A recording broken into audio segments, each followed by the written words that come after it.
Ito, bayabas na naman ito guys. O, tingnan nyo ito. Ganito ang kulay nito. Ano, kulay violet yung bunga. Daming bunga. Oh.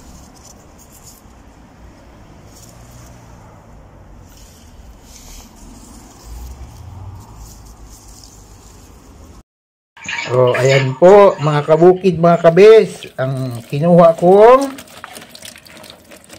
bayabas. Oh, maniniwala ba kayo na ito ay bayabas?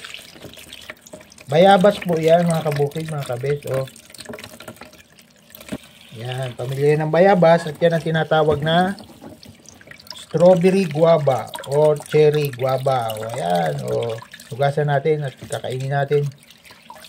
Ayan, o.